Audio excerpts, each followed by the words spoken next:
Assalamualaikum warahmatullahi wabarakatuh.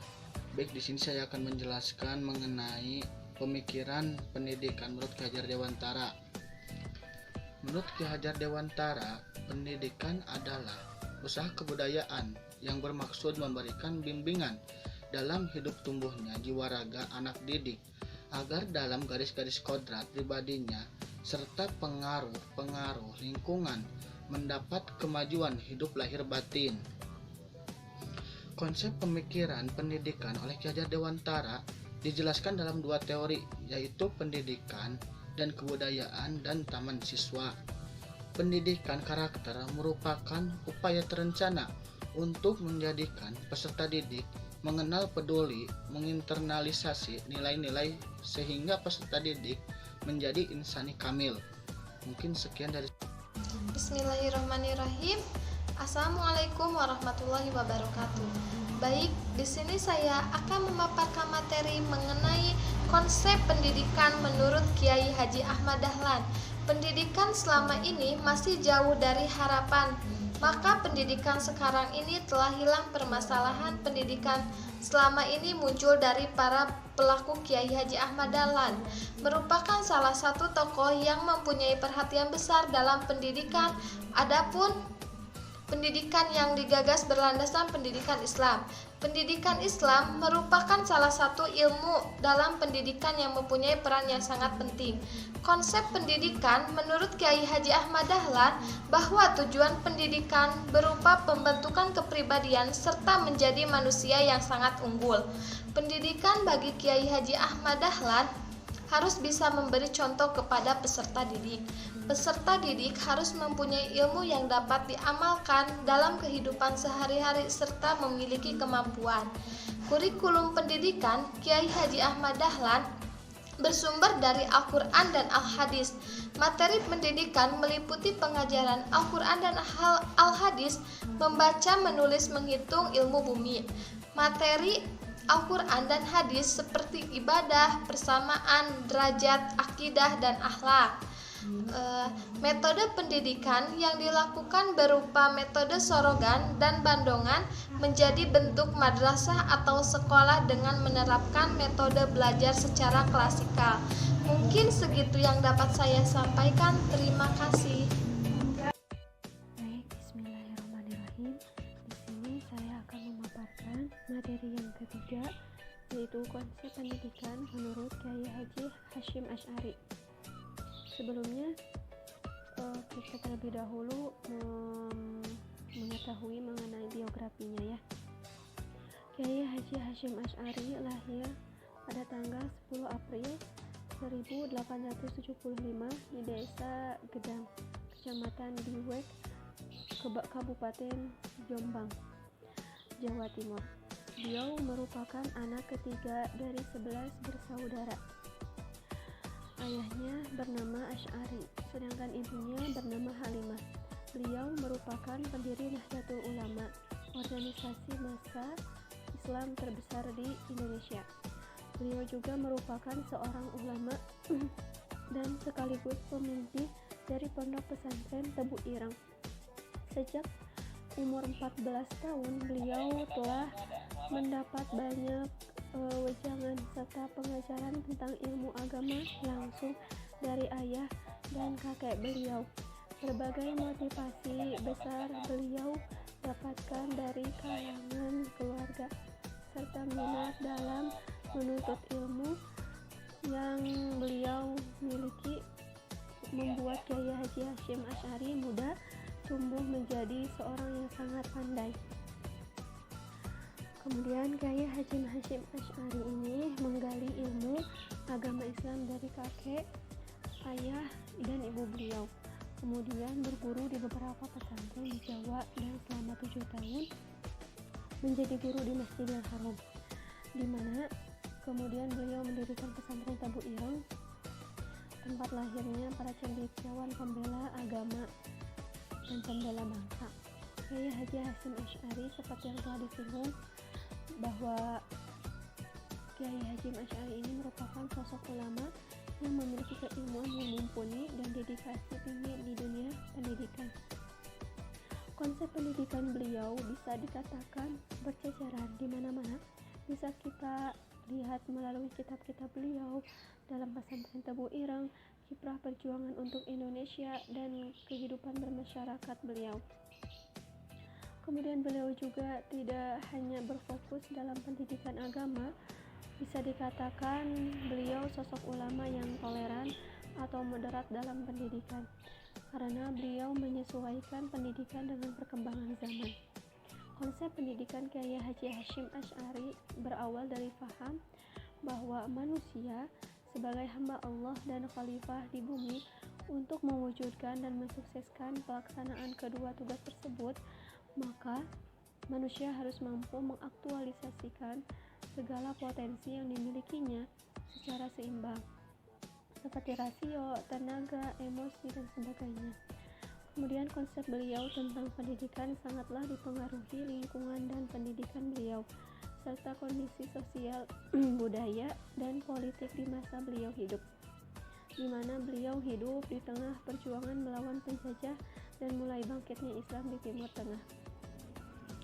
Kiai Hasyim Asy'ari juga mempunyai tujuan dalam pendidikannya. Mukhani mengungkapkan bahwa tujuan pendidikan menurut Kiai Haji Hasyim Asy'ari adalah pembentukan manusia sebagai sosok yang penuh dengan pemahaman secara benar, sempurna terhadap ajaran-ajaran Islam, dan mampu mengaktualisasikan dalam kehidupan sehari-hari secara konsisten. Mungkin itu saja yang dapat saya sampaikan mengenai konsep pendidikan menurut Kiai Haji Hasyim Asy'ari. Terima kasih.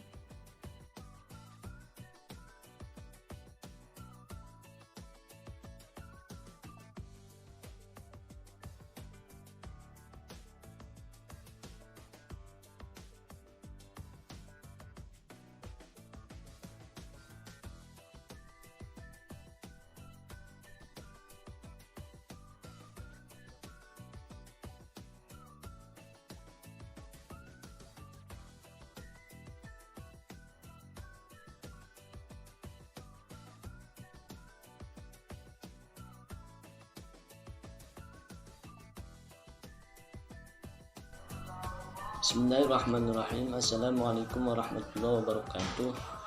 Baik, saya di sini akan menyampaikan materi mengenai yang pertama, Kiai Haji Imam Jakarsi. Nah, Imam Jakarsi lahir di Gontor, Jawa Timur pada tanggal 21 Maret 1910 Masehi. Dan beliau meninggal dunia pada tanggal 30 Maret 1985. Nah, mula-mula Imam Jakarsi, beliau menimba ilmu di beberapa pesantren yang ada di daerah kelahirannya dan daerah sekitarnya. Banyak ilmu yang dipelajarinya seperti bahasa Arab, politik, dan sastra. Di Gontor, Imam Jakarsi dan dua saudaranya memperkenalkan program pendidikan baru yang diberi nama Kulliyatul Mu'allamin Al-Islamiyah, dan ia sendiri bertindak sebagai direkturnya. Sebelum Indonesia merdeka, ia menduduki beberapa jabatan penting. Demikian pula setelah Indonesia merdeka, di tengah kesibukannya sebagai pendidik, ia menduduki jabatan-jabatan penting lainnya. Tenaga dan pikirannya banyak dibutuhkan di Departemen Agama dan Departemen Pendidikan dan Kebudayaan. Yang kedua, pemikiran pendidikan Kiai Haji Imam Jakarsi. Secara garis besar, pemikiran Kiai Haji Imam Jakarsi meliputi 4 hal pokok, yaitu sistem dan metode pendidikan, materi dan kurikulum pendidikan, struktur dan manajemen, dan pola pikir dan kebebasan. Nah, yang poin pertama, sistem dan metode pendidikan. Sistem pendidikan yang diterapkan di Gontor adalah sistem pendidikan klasikal dan sistem pendidikan berasrama. Kitab-kitab kuning dikemas sedemikian rupa ke dalam buku-buku teks pelajaran yang disesuaikan dengan jenjang pendidikan para santrinya. Poin kedua, materi dan kurikulum pendidikan. Nah, kurikulum yang diterapkan Imam Jakarsi adalah 100% umum dan 100% agama.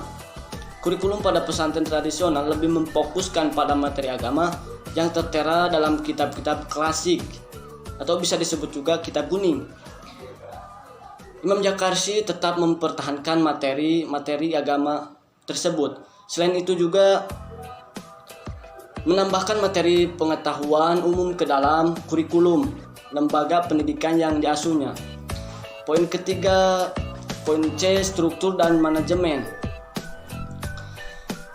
Demi kepentingan pendidikan dan pengajaran Islam, Imam Jakarsi mewakafkan Pondok Modern Gontor kepada lembaga yang disebut Badan Wakaf Pondok Modern Gontor, sehingga tidak menjadi milik pribadi atau perorangan sebagaimana yang umumnya dijumpai dalam lembaga pendidikan pesantren tradisional. Selanjutnya, lembaga ini menjadi badan tertinggi yang bertanggung jawab untuk mengangkat kiai untuk masa jabatan 5 tahun begitu. Dengan demikian, kiai bertindak menjadi mandataris dan bertanggung jawab kepada badan wakaf. Nah, poin keempat D, pola pikir dan kebebasan. Pola pikir dan kebebasan ini terutama menyangkut diri sendiri. Setiap santri diberi arahan melalui pembiasaan, keteladanan dan pengkondisian lingkungan. Dengan konsep ini diharapkan santri memiliki jiwa berdiri di atas kaki sendiri atau berdikari gitu. Santri bebas untuk menentukan masa depannya, memiliki jiwa keikhlasannya dan jiwa kesadaran dalam hidup.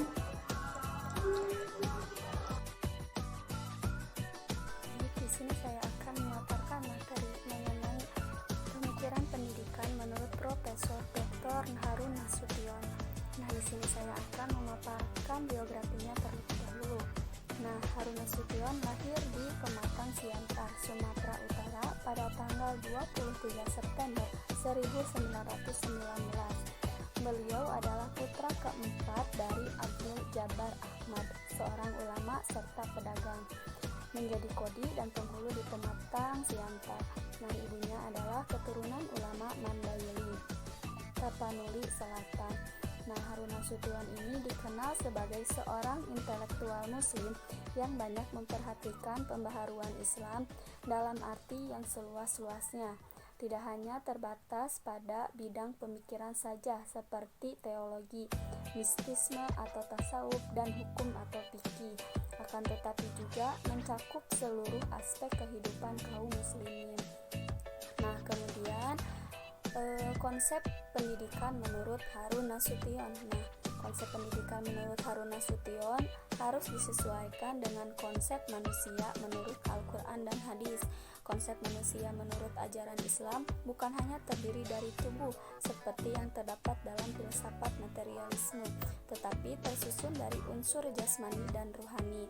Dalam pada itu, unsur ruhani bukan pula terdiri hanya dari daya intelek seperti yang terdapat dalam filsafat barat, tetapi daya berpikir yang disebut akal dan daya merasa yang disebut kalbu.